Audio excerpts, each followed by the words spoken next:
কিছু কিছু মানুষ না অনেকটা চটির মতো, তারা আপনার সাথেও থাকবে আবার আপনার পিছনে কাদাও ছেটাবে।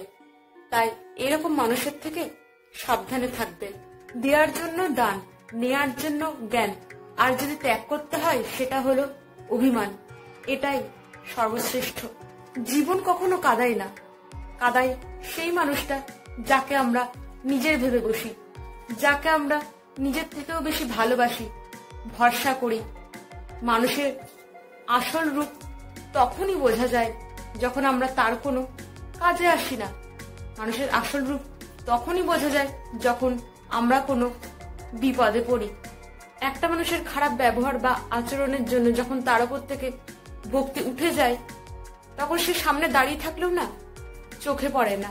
ভরসা সবার ওপর করা উচিত, কিন্তু সেটা সাবধানে।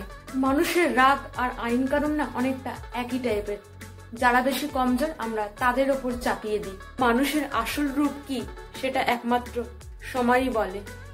একটা মেয়ে শ্বশুর বাড়িতে যখন চুপচাপ থাকে তখন সে খুব ভালো, আর যখন সে মুখ খোলে, তার উপর যে অন্যায়টা হয় সেটার বিরুদ্ধে যদি মুখ খোলে, তখন মেয়েটা খুব খারাপ। যে কি ঘর থেকে মেয়েটা এসছে, কোনো শিক্ষা দীক্ষা পায়নি, সবারই মুখের ওপর কথা বলে। এখনকার দিনে খুব ভালো মানুষ হওয়া নিজের জন্য মোটেও ভালো না। এই যে আমরা কারো মুখের ওপর না বলতে পারি না যে কি ভাববে, কি মনে করবে, এই জিনিসটা একটা সময় না নিজের ওপর বড় প্রবলেমের সৃষ্টি করে। তাই যত তাড়াতাড়ি না বলতে শিখবেন ততই আপনার জন্য মঙ্গল।